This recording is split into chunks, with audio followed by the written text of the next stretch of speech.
Jadi menurut lu penting nggak sih keterlibatan masyarakat dalam suatu riset gitu?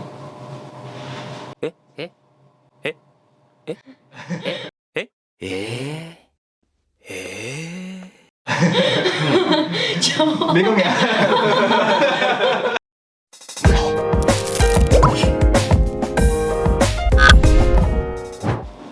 Halo semua, selamat pagi, selamat siang, selamat sore, selamat malam untuk teman-teman yang menyaksikan podcast PPI NSKD. Balik lagi bareng gua Reski, Ketua Divisi Kajian Strategis PPI NSKD. Mungkin teman-teman bertanya-tanya ya, ada teman-teman muda di sini. Kenapa gitu ya? Ya, karena tema untuk podcast episode keempat ini adalah Gen Z on Podcast. Jadi, tapi ini gue mau kasih sedikit disclaimer kalau gue nggak menyempitkan definisi dari Gen Z ya, karena memang ada beberapa yang maksud gue, karena kita mengundang teman-teman yang memang berkuliah di sini, kuliah bachelor ya semua, dan memang secara generasi ya satu tingkat di bawah gue lah. Sama ya kita ya. Sama kita ya. Jadi ya, dan tidak menyempitkan itu ya, karena ini memang pendapat subjektif dari teman-teman. Mari kita mulai sekarang. Jadi ini akan sedikit lebih santai dari kemarin obrolan kita ya. Jadi gak usah tegang ya. Mukanya tegang-tegang semua. Jadi kalian gimana kabar nih? Baik semua ya. Ya mungkin juga teman-teman ingin tahu juga siapa, ngambil jurusan apa di sini, program apa. Jadi mungkin dimulai dari yang perempuan dulu, silahkan. Hai, aku Ine. Aku di sini tahun kedua Bachelor Psychology dan aku juga bagian dari kajian strategis PPI. Ya, manajer gua. Halo semua, nama saya Yusua Suwardi. Saya berkuliah di Saxion University of Applied Sciences, mengambil Bachelor of International Finance and Accounting. Sekarang di PPI, gue jadi ketua divisi internal. Oke. Wah, halo Yang semua. paling mader. Ya, paling mader. Nama gue Elvin, gue first year di Chemical Science and Engineering. Di PPI ambil divisi apa ya? Oh, Kominfo. Jadi manajernya. Oh, lupa ya. Lupa, lama soalnya. Ngomong-ngomongin soal Gen Z sih sebenarnya, karena kita lihat nih ada banyak persepsi nih tentang Gen Z di memes lah, banyak meme kan, meme yang ada di media sosial yang sejatinya menurut gua itu kayak ngerendahin gitu loh Gen Z gitu. Jadi kayak misalnya nih Gen Z itu manja lah, dikit mental health lah, well-being lah, terus dikit-dikit curhat lah di medsos. Terus kalau teman-teman gini ngelakuin juga nggak sih, atau mungkin ada sanggahan? Nggak, gini dulu deh, teman-teman ngelakuin nggak hal-hal kayak gitu? Ya. Kalau gue nggak sih, nggak terlalu kayak curhat-curhat di misalnya Instagram gitu, nggak sih. Kalau Ina? Kalau untuk yang personal banget nggak curhat, tapi misalnya cuman kayak yang daily hassles yang kayak stupid gitu doang sih. Aku kadang di second account aku kayak apa sih begini gitu, tapi nggak terlalu. Kalau yang terlalu personal aku itu mending aku kayak solve sendiri, atau enggak ya ngomong sama keluarga sama temen deket aja sih, nggak di medsos gitu, karena agak malu. Iya ya. Terus kalau menurut kalian gimana sih pendapat itu? Apakah sangat menyudutkan generasi tertentu gitu kan? Biasanya pendapatnya itu pandangannya dari generasi gua juga nih, dari generasi millennials dan mungkin generasi sebelum gua, generasi X, atau mungkin boomer ya yang sebelumnya lagi. Jadi menurut kalian gimana, menurut pendapat kalian lah tentang ada pandangan kayak gitu? Ini unbiased berarti ya? Unbiased. Menurut gue sih, gue setuju kalau misalkan bilang generasi Z itu lumayan manja. Kayak dikit-dikit mental health. Dulu pas anggapnya kayak pas masa bokap gue belum tahu mental health itu apa, curhat itu apa belum tahu. Kata-kata itu belum ada. Kayak contoh pacaran, red flag lah segala macam itu belum ada. Oh iya. Nah, ada istilah red flag juga. Iya. Nah itu tuh jadi hidup tuh jadi lebih simpel gitu. Sekarang tiba-tiba ada mental health ini itu dikit-dikit ngeluh ini itu. Berarti lu Manja. sepakat kalau lu manja ya? Oh iya betul. Oh iya. Elvin manja guys. Kalau lu, gue yakin lu nggak sepakat. Nggak sepenuhnya setuju sih. Terus gimana? Kalau dari gua, menurut gua ada bedanya tuh beda. Emang kita tinggal di waktu yang berbeda, kondisinya berbeda, terus fasilitas yang ada berbeda. Jadi emang nggak bisa terlalu dibandingin apple to apple sih. Karena misalnya zaman dulu, zaman orang tua kita mau misalnya ngerjain tesis, itu perpustakaan sebegitu banyaknya buku nyariin materi. Sekarang kita tinggal kayak buka Google misalnya, kayak tinggal ketik tek nemu semuanya kan materi-materinya. Jadi dibilang manja ya memang karena kondisinya berbeda, karena kondisinya sekarang udah Lebih maju. semuanya udah tersedia. Jadi lebih ke bagaimana cara tiap orang melihatnya aja sih. Kalau Ina mungkin lebih ke anak perspektif psikologi nih kayaknya. Disclaimer ya, aku baru tahun kedua jadi jadi masih kayak gitu. Tapi ini tuh agak seru karena skinanya gini, karena aku tuh baru kayak ngebahas ini sama mama aku kayak beberapa hari yang lalu. Dan ini tuh mirip kayak yang waktu itu, ya kayaknya baru seminggu, 2 minggu yang lalu aku belajar di psikologi tentang parenting styles. Jadi menurut aku yang beda itu gini, parenting styles itu kan katanya itu ada 4. Itu yang pertama tuh authoritative. Itu yang orang tuh yang benar-benar yang orang tuanya yang kayak diktator gitu loh, kayak kamu harus begini tapi nggak boleh tanya gitu. Atau apa namanya? Enggak, itu authoritarian. Iya, authoritarian. Diktator. Ya. Beda pas diri dia. Ya, authoritarian. Kalau ketahuan dosen aku bisa jadi lulus. Authoritative itu yang mereka lebih kayak yaudah kita kayak ngasih tahu kamu gini konsekuensinya ini gitu kan. Ada yang permissive, yang apa-apa dibolehin gitu. Sama ada juga orang tua yang uninvolved. Jadi anaknya mau bagus, mau jelek kayak yaudah gitu. Nah, kalau menurut mama aku, dia ngeliat gini, kita kan kemarin tuh ngebahas tentang yang kayak banyak anak apa sih ya stres, terus bunuh diri. Yeah. Terus juga Bunuh diri kita akan bahas di podcast nanti aja, tapi kayak dia ngomong misalnya tuh ada apa ya, anaknya temennya tuh ada nulis di diary bahwa dia itu nggak lolos jadi panitia, terus dia mau bunuh diri gitu. Terus menurut mama aku tuh kayak kenapa sih kayak kok generasi sekarang tuh istilahnya kayak generasi strawberry banget gitu, kayak dikit-dikit ini. Dan kalau menurut mama aku itu karena orang tua zaman dulu itu lebih ke authoritarian gitu. Jadi mereka tuh yang nggak ngejelasin ke anaknya, tapi keras aja gitu. Makanya mungkin dianggapnya kalau generasi sebelumnya tuh lebih apa ya, lebih kuat mentalnya gitu, karena orang tuanya lebih keras gitu. Nah, menurut kalau dari apa ya, observasi mama aku, itu orang tua yang di generasi itu jadinya sama anak sekarang itu lebih permissive, lebih kayak nggak kuat ngelihat anaknya susah gitu loh. Jadi tapi tanpa dijelasin, sehingga anak itu hidupnya gampang, nggak pernah susah, tapi nggak dijelasin kenapa kita ngasih kamu fasilitas ini atau gimana. Mereka cuma taunya kayak oh ya udah dapat fasilitas, that's it gitu, atau nggak dikasih fasilitas dan udah gitu.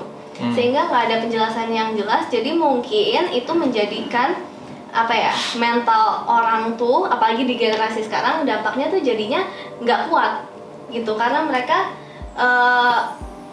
kurang komunikasi mungkin sama orang tuanya. Mungkin ada faktor di situ juga. Aku bukan orang tua ya, jadi aku nggak tahu. Tapi kayaknya kemungkinan juga ada faktor di situnya juga. Gitu. Oh ya, ini jadi serius nih gara-gara ini yang ngomong. Gara-gara kastrat ya langsung serius banget. Gua aja nyoba nih biar tetap kalem. Karena kan nanyanya begitu. Iya, nggak apa-apa, bagus. Jadi gua melihat memang dari pandangan tiga ini berbeda-beda ya. Ada yang bilang menerima stigma itu, ya si manja. ada yang memang tidak sepenuhnya karena memang ada akses digital sebenarnya kan, yang membuat orang-orang zaman ada shifting paradigma yang membuat orang-orang jadi beralih ke digitalisasi untuk lebih visible kan, misalnya curhat. Iya. Jadi terus ada banyak akses pengetahuan misalnya tentang well-being dan lain sebagainya. Terus ada juga itu nggak sepenuhnya karena nggak sepenuhnya salah dari teman-teman Gen Z gitu kan, karena bisa jadi ada perbedaan pola parenting gitu, ada pola parenting style yang berbeda antara tiap generasi gitu loh. Jadi buat teman-teman ya bisa berkesimpulan sendiri mau kayak gimana, atau mungkin tulis aja di kolom komentar ya sebenarnya Gen Z itu apa gitu. Apakah memang manja ya. Jadi ada 3 pandangan ya ternyata ya. Tapi kalau menurut lu sendiri gimana nih Vin, apakah memang itu dari pandangan teman-teman yang berdua ini benar kah, yang rasional kah? Yang punya ini paling menarik soalnya dia ngebahas tentang parenting kan, parenting styles kan. Emang benar, kayak parenting zaman dulu sama zaman sekarang. Bukan zaman dulu. Zaman bapaknya kita itu berbeda dengan yang sekarang. Mungkin dulu lebih keras karena emang masanya lebih sulit. Jadi secara tidak langsung membangun mentalitas anak-anak menjadi lebih kuat. Kalau sekarang karena kita sudah hidup di dunia yang modern, yang segalanya tuh gampang segala macam itu, kita sekarang mentalitasnya jadi lebih, kita terlalu meremehkan sesuatu, kita take things for granted gitu loh, sehingga membuat mentalitas kita yang menjadi lemah. Jadi kita gampang rewel, mental health lah segala macem, curhat segala macem gitu. Berarti lu kayak menegasikan juga dong pandangan dia. Emang iya kak? Iya. Satu tim ya Berarti sekarang. lu Satu tim. Tapi kalau menurut lu gimana? Berarti dari pandangannya dia gimana? Kalau menurut gua setuju sama yang tadi ini sampein sih tentang keempat parenting itu emang Apa aja yo? Ingat nggak? apa ya? Yang ngasih, yang nggak ngasih, yang keras sama yang nggak keras. Iya. Ya gitu lah. Ya, Ini gitu. ya kan. Agak berat gitu ya. Gimana? Terus gimana? Menurut gua menariknya emang karena perbedaan cara parenting juga menghasilkan generasi kita berbeda juga sih. Karena selain yang tetap yang kayak fasilitas tadi ada, kedua karena juga parentingnya berbeda menghasilkan ya generasi Gen Z ini. Ya ibaratnya kalau pohon jeruk pasti ngasilnya jeruk kan. Jadi kalau parentingnya kayak lebih Analogi slow sana, gitu kan. tanaman yang diberikan pupuk yang berbeda menghasilkan buah yang berbeda. Atau bedanya? Oh beda ya? Beda kalau buahnya beda. Kalau pohon jadi bingung saya. ini beda ini. Gue jadi Ini parah. Oh ya? Gimana? Ya gitu. Ini masa pohon jeruk dikasih pupuk jadi pohon durian gitu. Ngaco. Salah lagi. Jadi gitu lah. Kalau kayak orang tuanya emang yang lebih slow gitu lah, maksudnya kayak lebih santai, nanti menghasilkan anaknya juga yang lebih santai gitu. Jadi itu bukan semerta-merta salah dari, bukan ya? Jadi lu juga kurang sepakat gitu kan dengan stigma-stigma yang ada tentang generasi Z ya? Dan berargumen bahwa ya enggak sepenuhnya ya salah Gen Z, atau enggak sepenuhnya Gen Z manja gitu kan? Ya, Karena Gen Z-nya gitu kan? Kita ngomongin penyebabnya berarti kan? iya. Penyebabnya. Kalau ini gimana? Katanya dari antara 4 parenting styles itu yang terbaik itu yang authoritative. Jadi ngasih kebebasan anaknya untuk decide, tapi dikasih tahu juga consequences-nya apa gitu. Jadi walaupun ya ini kita di generasi sekarang mungkin kebanyakan yang generasi strawberry gitu, cuman kayaknya sih kayak kalau misalnya orang tuanya aku takut terus orang tua. Aduh, maaf ya Bu. Tapi kayaknya kalau misalnya orang tuanya tahu untuk bisa jadi authoritative parents gitu, yang mereka bisa kayak misalnya mereka ngasih tapi dikasih tahu dengan responsibilities-nya apa aja, dikasih fasilitas. Atau misalnya kalau nggak dikasih, kenapa nggak dikasih? Jadi anak bukan cuman kayak jadi sakit hati kayak kenapa sih aku nggak dikasih, padahal misalnya mama papa bisa kasih gitu kan. Jadi semua tuh harus ada penjelasannya gitu yang jelas, dan I think that really makes a difference gitu with the parenting styles gitu. Dan not only that, tapi juga kayaknya tuh orang tua tuh nggak bisa cuman apa ya ngasih tahu doang. Karena misalnya di psikologi itu ada yang namanya vicarious learning. Jadi kayak kita belajar tuh dengan ngelihat. Jadi misalnya kita nggak bisa ngasih tahu anak kita cuman kayak kamu harus rajin, tapi orang tuanya nggak gitu. Jadi anak itu dalam banyak hal anak itu kayak ngecontoh dari orang tuanya yang lihat sendiri. Ya kayak yang Kak Deva bilang gitu kan, behavior, sesuatu yang bisa terlihat gitu. Itu kalau orang tuanya begitu ya anaknya nyontoh gitu. Jadi role model. Role model. Gimana pohon jeruk, pohon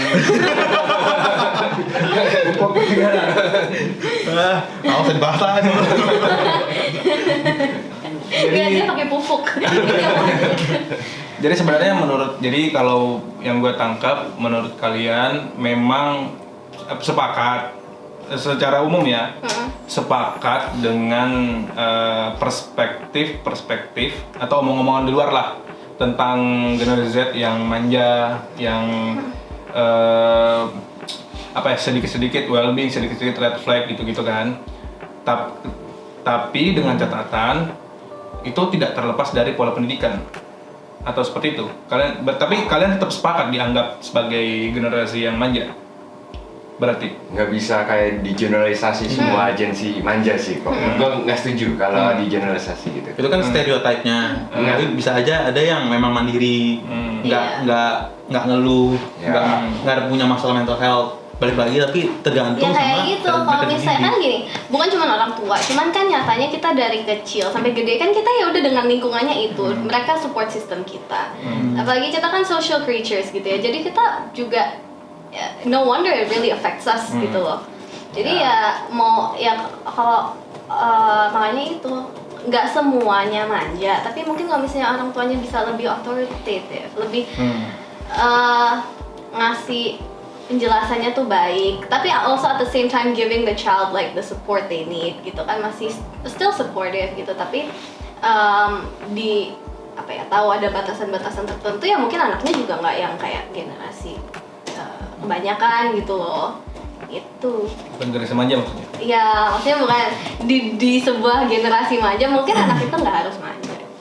Kalau menurut gue sih, kalau gue pribadi ya, melihat fenomena ini, gue tadi menangkap apa yang diomongin Yosua yang pertama, kalau misalnya memang kita berada di era digital yang muanya informasi itu didapatkan banyak, dan kita juga bisa sharing informasi dengan mudah gitu kan, karena udah era media sosial kan. Nah, informasi-informasi yang ditangkap sama teman-teman misalnya kalau gua kan masa peralihan nih, misalnya generasi milenial itu kan generasi peralihan sebenarnya, dari yang memang awalnya masih handphone Nokia yang monoponik, terus sekarang berdewasa lah, tumbuh dengan kemajuan teknologi, kayak misalnya sudah mengenal internet dan lain sebagainya. Nah, kalau kalian kan memang teman-teman ini sudah lahir dengan internet gitu kan, sudah besar dengan itu dan terpapar dengan informasi, sehingga apapun yang secara populer yang ada di zaman itu semuanya bisa sharing kan. Misalnya dikit-dikit, kalau misalnya well-being sebenarnya merupakan isu yang cukup krusial sih sebenarnya, yang memang perlu dibicarakan gitu kan. Jadi memang yang perlu di-highlight di sini kan memang salah satunya itu pentingnya well-being sebenarnya. Karena ketika adanya disrupsi sosial media, wacana atau diskursus yang ada di sosial media itu kan banyak tuh ngomongin well-being kan. Nah, salah satu yang paling sering menggunakan media sosial kan generasi Z kan. Jadi makanya di stigma gitu kan tentang well-being. Dan di stigmanya manja gitu kan. Dan menurut gue pribadi ya, sebagai generasi sedikit ya generasi milenial, kalau gue pribadi sih menganggap itu hal yang biasa aja, karena memang itu merupakan sarana kita untuk mencurahkan isi hati kita ke media sosial. Kalau itu kita feel relief ya untuk melakukan itu. Nah, kalau menurut kalian gimana? Dari psikologi dulu deh. Ina, menurut persoalan well-being ini gimana? Tentang well-being, I think well-being and mental health they do exist. Cuman kayaknya tuh yang bikin agak kadang tuh aku juga agak bingung gitu ya, karena aku mempelajari mental health, tapi kok jadi kesannya tuh jadi malah bikin orang tambah manja gitu loh. Karena tapi habis itu aku kayak minggu lalu aku kayak ngobrol-ngobrol sama Kak Anin gitu ya. Terus dia juga psikologi guys, yang nggak tahu. Dan tapi udah master, jadi lebih dibanding aku. Nah terus nggak tahu ya, menurut aku kayak mental health is important, cuman banyak orang tuh kayaknya malah menyalahgunakannya gitu loh. Jadi kayak I don't know, aku takut deh ngomongnya, tapi kayak hiding behind the broad topic of mental health gitu. Jadi mungkin kayak banyak orang tuh ya mereka nggak kuat dikit terus bilangnya kayak oh my god my mental health, terus dia kayak capek dikit oh my god work life balance gitu loh. Padahal sebenarnya kan nggak gitu ya. Padahal mental health is really important, because if you're healthy mentally then you can do like good things in life. Dan emang you need to like, that's how you function gitu. You need to be mentally healthy in order so that you can like function well. Cuman bukan berarti kita kayak ada masalah dikit terus kita kayak oh my god my mental health gitu loh. Dan gini, ini yang aku juga masih bingung ya, karena aku kan aku tuh pengennya jadi clinical psychologist gitu kan. Dan aku tuh bingung kayak to what extent harus dibantu gitu orang gitu. Tapi ya aku juga belum tahu sih masih mempelajari. Tapi kayak yang aku pelajarin sekarang adalah kita itu kan misalnya pun we go to like a psychologist dan kita ngobrol about all our problems, itu kan that's just like 1 or 2 hours of our lives. Sisanya kan we're dealing with ourselves. Jadi kan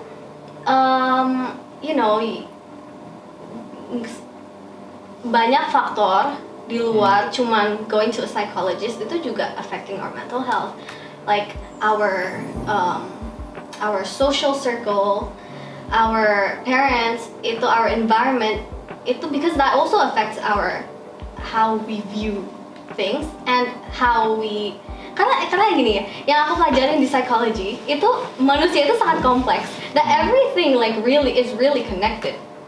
Gitulah pokoknya. Aku ini nanti panjang banget tapi ini temanya jadi well-being nih. tapi yang itu yang mau aku stressin adalah kayak kadang tuh aku ngerasa banyak orang tuh kayak hiding behind the theme of well-being aja gitu sih. Iya, betul sih. Mensalah-artikan gitu. Ini kita masih masuk ke dalam tema itu karena memang dari teman-teman Gen Z itu kan banyak banget nih yang ngomongin masalah well-being, red flag.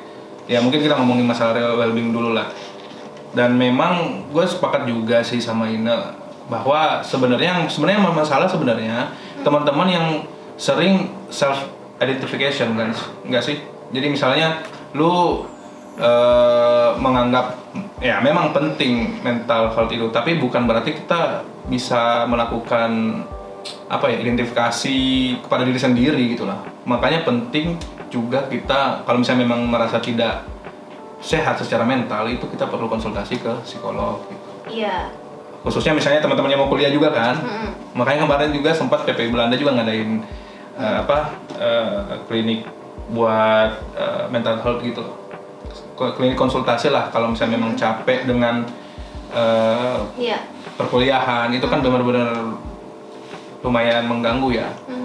Kayak gitu sih kalau untuk well-being. Nah, sekarang gue juga belum terlalu tahu nih. Lu pernah dengar istilah red flag kan? Sebenarnya red flag itu apa sih? Bendera merah. Bendera merah ya. Apa itu red flag? Gue agak kurang tahu nih kan, beda generasi soalnya. Kurang nggak tahu sih. Apa ya? Kayak tau kan biasanya kalau misalnya main sweeper ada red flag kan? Misalnya berarti mau meledak gitu. Itu kayak analogi salah gitu. Dan tadi lu kayaknya nggak tahu. Makin gue tambah bingung deh. Coba. Lu nggak pakai sergeser sini. Lu takut banget. Gimana? Red flag itu maksudnya kayak contoh ini orang, let's say do something bad gitu, dan lu nggak suka. Nah itu red flag buat lu. Jadi kayak sesuatu yang bikin lu muak lah, atau bikin lu ill feel gitu segala macam. Jadi lu nandain orang nih, lu red flag gitu. Lu gitu sama. Gue jujur nggak ngerti Zat. Oh ya. Enggak. Kita satu generasi berarti ya. Waduh. Kalau ini gimana? Nggak terlalu tahu juga sih. Itu sama kayak nggak tahu sih, cuman yang aku tangkap kayaknya kalau orang-orang ngomong red flag itu cuman kalau misalnya mereka ngeliat orang, terus habis itu mereka kayak ngeliat, ini kayaknya tanda-tanda dia nggak baik nih gitu, terus bilang red flag. Kayaknya, nggak tahu sih. Dan itu sangat sering menjadi kayak ini ya, echoing lah di media sosial gitu loh. Oh ini ada red flag, dan itu sering biasanya dari influencer yang segenerasi kalian gitu kan, yang ngomongin masalah red flag. Makanya gue penasaran sih sebenarnya kayak gimana gitu. Dan udah pernah belum ketemu red flag selama ini di sini? Saya kurang ngerti red flagnya itu sih Kak. Jadi Yang kayak tadi dia yang bilang katanya apa? Apa tadi ya? Lupa aja. Jadi kayak Bikin orang muak, orang ilfil ya, bikin iya. orang ilfil. Ada satu atau lain hal terhadap orang tersebut yang membuat ilfil gitu. Udah pernah belum ngerasain red flag di sini? kayaknya enggak sih Kak. Baik-baik semua ya? Mungkin Jadi belum. lurus banget gitu.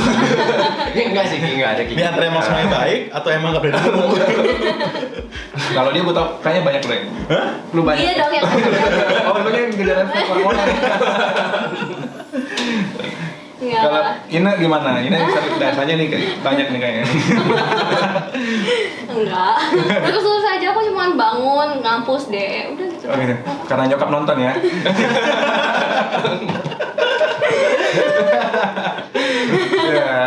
ya oke. Itu sih paling kalau dari. Terus ada lagi nggak kira-kira yang mau ditambahin tentang menyanggah atau gimana gitu tentang Gen Z yang memang mungkin di luar dari orang lingkup gua yang gua tanyain gitu.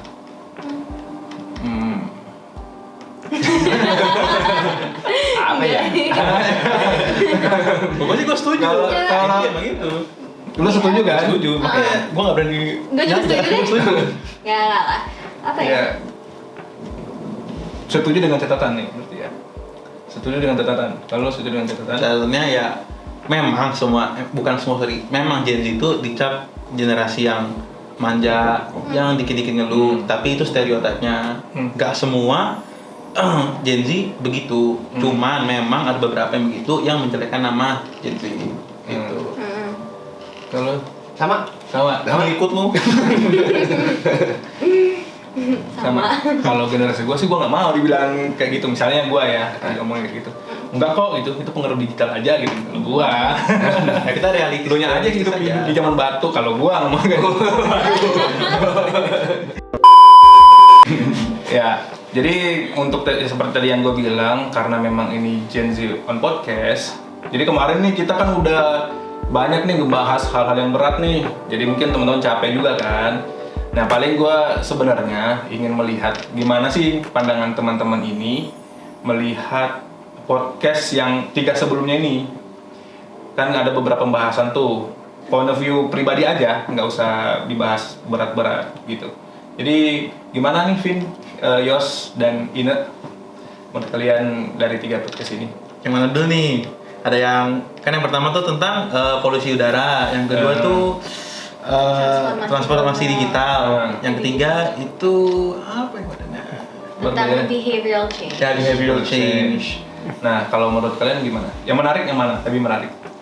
Buat saya sih yang menarik yang behavioral change. Kenapa? Soalnya sangat menyerang negara sebelah.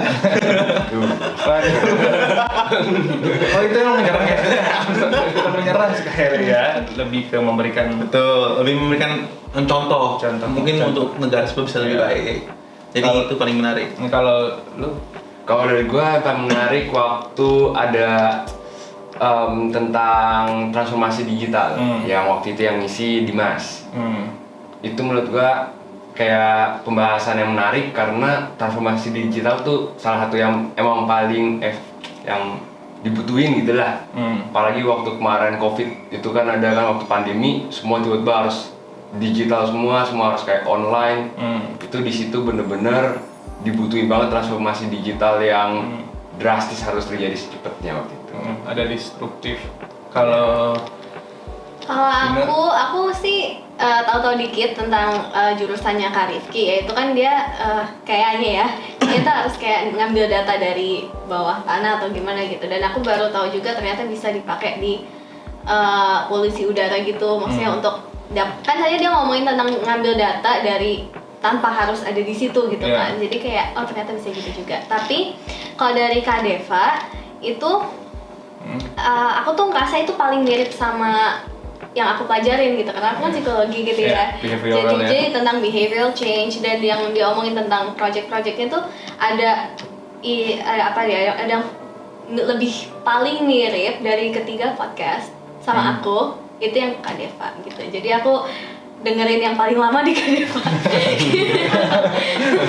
karena memang yang relate ya memang Iya. ya karena memang podcast itu ditujukan untuk teman, ini kan sharing ilmu ya dari teman-teman yang memang berada di disiplin ilmu itu, jadi mungkin kita bisa ngasih perspektif lain dan lain semacamnya. Nah, ya terima kasih juga teman-teman udah nonton podcast kami ya, pokoknya kita semua lah pokoknya di PPNSKD ya.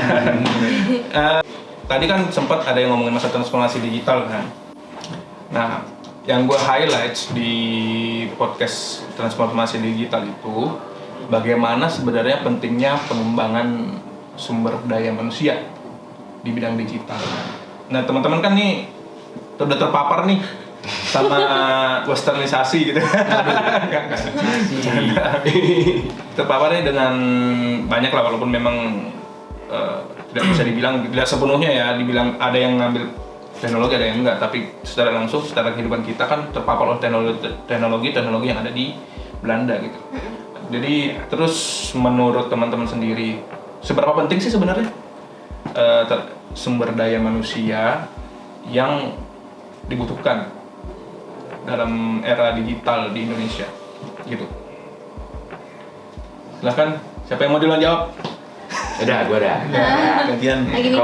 Kalau menurut gue penting banget sih SDM yang bisa ngerti tentang segalanya, tentang kayak digitalisasi misalnya. Yang paling simpelnya aja lah, misalnya kayak pakai handphone itu kan udah penting banget apalagi zaman sekarang. Yang kayak tadi gue udah bilang juga, kemarin tuh waktu kena tampar semuanya harus bisa ngerti tuh waktu COVID. Dimana yang sebelumnya nggak pernah tahu Zoom atau Google Meet aja itu ada, jadi harus pakai itu. Dan belum lagi kalau mungkin yang di Indonesia ini kan luas, mungkin ada daerah-daerah yang jauh dari perkotaan, mereka kayak kurang ngerti cara makainya, terus mungkin juga alat yang untuk bisa memadai untuk adanya Zoom atau Google Meeting itu juga mungkin nggak ada. Jadi tapi di luar dari yang alat-alatnya itu kan sumber daya manusianya juga harus ngerti dulu. Jadi penting sih, dan untuk semua orang Indonesia jadi paham banget tentang digitalisasi kayak internet, segalanya yang digitalisasi itu memang butuh waktu sih menurut gua. Karena Indonesia itu kan luas, jadi itu perlu effort lebih dan waktu. Kalau gua, ya memang SDM sumber daya manusia dalam dunia digitalisasi itu memang penting. Kenapa? Soalnya kan masa makin berkembang kan, teknologi makin berubah, zaman juga makin berubah. Makanya contoh beberapa, let's say kita ambil contoh paling gampang itu kuliah sekarang, let's say psikologi sekarang, walaupun konteksnya psikologi nggak terlalu penting banget, bukan sering terlalu penting banget.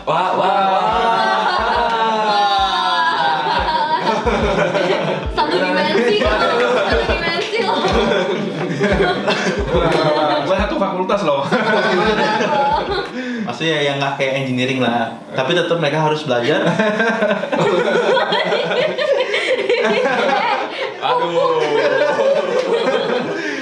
Jangan di-cut ya. Mereka harus belajar tentang let's say coding segala macam. Itu kan part of digitalization itu. Jadi kayak mereka juga harus tahu dasarnya juga supaya mereka nggak ketinggalan zaman. Gitu. Jadi menurut lo orang social science harus belajar Tuh, nggak technical gitu. basically semua mata kuliah tuh, bukan mata kuliah, semua orang harus at least paham the basics gitu. Oke, secara konsep Ini gimana? Tuh, dikatain tuh tadi. Biarin aja, nggak aku traktir FP. Bukan di Yusuf. Nggak apa-apa, tapi apa namanya ya aku menurut aku iya sih penting sumber daya manusia yang melek teknologi, tapi juga kayaknya harus ini juga apa ya, yang penting tahu konsekuensinya, karena kan teknologi bisa disalahgunakan juga kan. Dan yang di psikologi ini ya ini kan juga kita kan soalnya karena kita di technical university, jadi ya apa ya, apapun yang kita lakukan ya pasti akan di link sama teknologi. Jadi gimana caranya itu tetap enggak teknologi tuh enggak disruptive, ngerti gak sih? Jadi malah using technology for the better, bukan untuk disalahgunakan gitu. Jadi as long as orangnya bisa ngerti cara pakai teknologi wisely, then I think harusnya bagus. Itu maksud gua. Tadi lu bilang nggak penting. Oh, iya. Iya sih, emang benar. Gue sepakat sih dengan pandangan teman-teman ini ya. Podcast pertama dari Rifki, dia kan ngomongin masalah pentingnya keterlibatan masyarakat aktif dalam menggunakan teknologi, memonitoring yang namanya polusi udara gitu loh. Itu dia sebut sebagai citizen science, di mana suatu proyek science atau teknologi itu melibatkan masyarakat gitu. Jadi menurut lu penting nggak sih keterlibatan masyarakat dalam suatu riset gitu?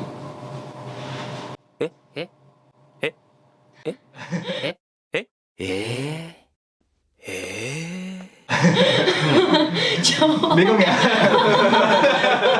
Gue tadi udah diwanti-wanti sih, jangan berat-berat gitu. Nggak di briefing. Kita kapan sih tadi? Nggak, secara personal aja, penting atau tidak penting? Ya, gue mau nanya lagi dah. Lagi. Dulu deh. Ya, menurut gue ya dari kan kalau masyarakat kan berarti udah kayak lapisan yang paling dasarnya banget lah dari suatu negara gitu lah. Jadi kalau kayak ngambil data dari yang riset dari yang paling bawah itu ya bagus juga. Berarti kan datanya lebih banyak dan mungkin lebih jadi kredibel gitu kan, karena banyak gitu. Tapi ya bakal kayak karena ya pasti harus dilimit juga sih kalau semua masyarakat Indonesia jadi bagian riset itu jadi banyak banget kan. Dan belum tentu juga masyarakatnya itu ngerti risetnya ini buat apa sih. Jadi kan kalau mereka nggak ngerasa ini penting, jadi kayak mereka bilang ini buat apa gitu kan. Jadi emang harus ada edukasi juga kalaupun mau ada. Itu betul. Lu analogi apa lagi belum pakai? Waduh. Kita dulu. Seingat aku yang waktu itu Kak Rifki omongin itu kalau nggak salah dia yang kayak aduh apa sih yang ada sistem yang mereka bisa kayak ngecek sendiri kan? Polusi udara sehingga banyak orang yang lebih apa ya? Aware. Yang ngumpulin data, banyak orang ngumpulin data aja gitu. Ya kalau misalnya yang kayak gampang-gampang gitu sih kayaknya semakin orang bisa ngelakuin kenapa enggak gitu. Ya kan kayak misalnya kayak nggak tahu sih ini mirip sama yang Kak Rifki omongin atau nggak sih, waktu itu kan belum selesai nonton. Aduh. Nggak, tapi aku udah cukup nonton banyak kok. Tapi kayaknya misalnya kayak kita di Indonesia kan kadang tuh ada Waze gitu kan. Waze terus kadang kan dia ngasih tahu kayak oh yang ini orang di depan kamu kayak ngasih tahu oh ini macet atau gimana. Itu kan sebenarnya data-data gampang yang bisa orang kasih. Kalau kayak gitu sih kayaknya nggak apa-apa deh. Karena malah jadi nambah informasi, terus jadinya nggak harus kita mantau terus gitu. Semua orang bisa bantu mantau. Cuman kalau misalnya riset yang lebih tinggi-tinggi ya itu yang ada yang benar-benar bisa riset aja, jangan semuanya. Takutnya salah. Tapi ya udah gitu kalau open data. Gimana sih? Waduh. Sampai kemik aja. Udah. Berat ya. Kan lu first year ya? First year Maksud juga. Second year. Enggak, aku. Oh, iya, second year. Second year. Lu first year. Oh iya. Beda lah ya, berarti. Otak mereka lebih develop dibanding saya. Enggak, lu develop juga bagus. Tadi pandangan lu bagus. Kecuali yang ini ngomongin ngomongin social science. Gua social science soalnya. Terus yang terakhir nih mungkin dari podcast ketiga ya, dari Deva yang ngomongin masalah bagaimana komunikasi itu bisa membantu behavioral change. Mungkin kalau Ina itu udah makanannya sehari-hari ya kalau ngomongin behavioral change ya. Nah kalau menurut kalian gimana? Kalian udah nonton kan juga ya? Udah. Gimana pandangan kalian tentang podcastnya Deva yang baru-baru ini sih? Yang gimana kita harus merubah kebiasaan kita? Gimana komunikasi itu bisa merubah kebiasaan kita lebih baik? Menurut kalian sepakat terus gimana? Karena kayak misalnya dia ngasih contoh tentang kemarin gitu tentang anaknya ya kan ya gue highlight aja deh tentang anaknya yang memang behaviornya berubah kan karena mungkin dari cara komunikasi dari gurunya juga berbeda gitu kan dan pola didiknya berbeda itu menurut lu kan gimana? Kalau menurut gua, kita ambil contoh yang anaknya Mbak Teva. Kan dia membandingkan pendidikan, bukan pendidikan, cara mendidiknya anaknya yang di sini sama yang di Indo.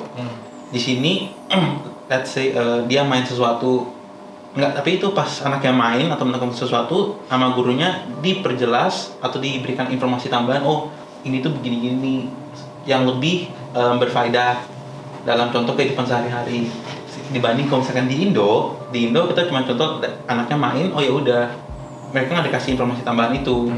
Jadi anak-anak yang di Belanda ini secara pendidikan juga, secara pengetahuan mereka lebih dari kecil udah tahu lebih banyak gitu.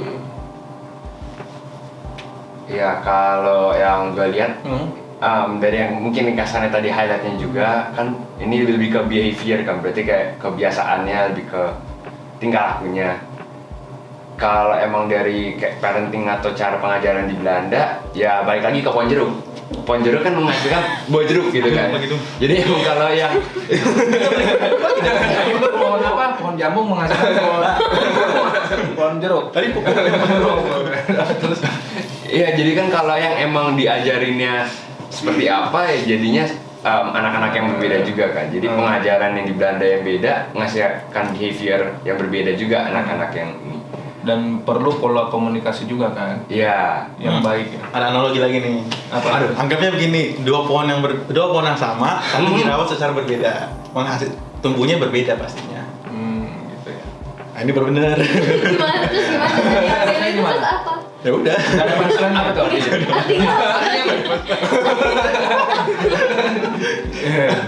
Ya kalau ini mungkin tambahin lagi lanjutin ya. Jadi kan kalau tadi kan lebih ke kayak pengajarannya. Tapi kalau behavior change yang buat kayak seumuran kita ini kan udah kayak emang udah jadi kan, udah kayak tapi bisa berubah kalau di lingkungan pertemanan kita kan berbeda gitu kan. Kalau pertemanannya sukanya misalnya main game, perlahan-lahannya juga jadi ikut main game. Jadi lebih juga ke lingkungannya juga sih yang bisa mengakibatkan behavior change itu. Ini jadi panjang nih ini apa? Ini apa sih? Jadi behavior change yang dari komunikasi. Iya. Kalau yang aku pelajarin, behavior itu kan ya sesuatu yang kita lakukan gitu ya, yang itu. Nah, kalau misalnya communications tuh kan kayaknya tuh lebih broad dibanding hanya cuman kayak ngomong kan. Kayaknya tuh kalau misalnya bahkan ada tanda untuk kayak okay, stop smoking. That's also a form of communication juga kan. Dan I think kalau misalnya di aku itu banyaknya itu kita kayak karena ngerjainnya intervention designs to change behavior. Ya udah banyak tentang itu aja, behavior change techniques. Karena misalnya we want someone to change their behavior for the better gitu. Sehingga ya udah kita mikir aja gimana caranya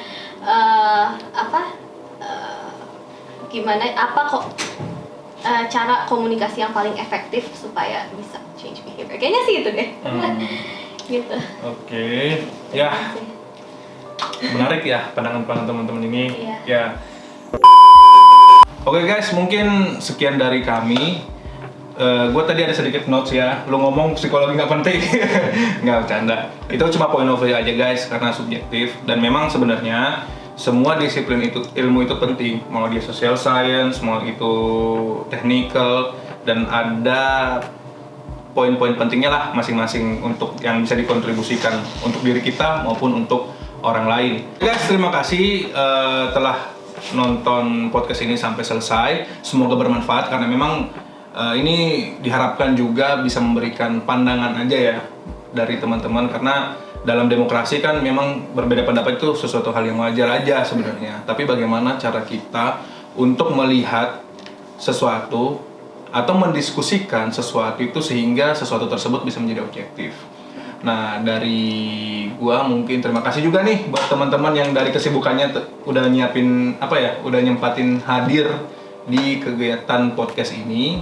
Dan untuk for the record untuk teman-teman juga, Gen Z on podcast ini sebenarnya kita rencanakan setiap 3 kali podcast serius.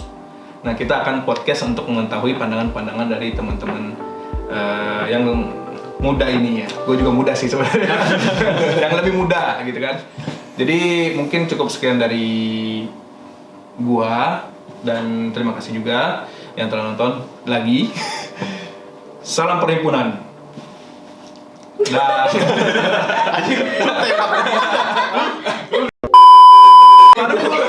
gue ngomong salam perhimpunan ke tamu-tamu gue langsung begini semua salam perhimpunan.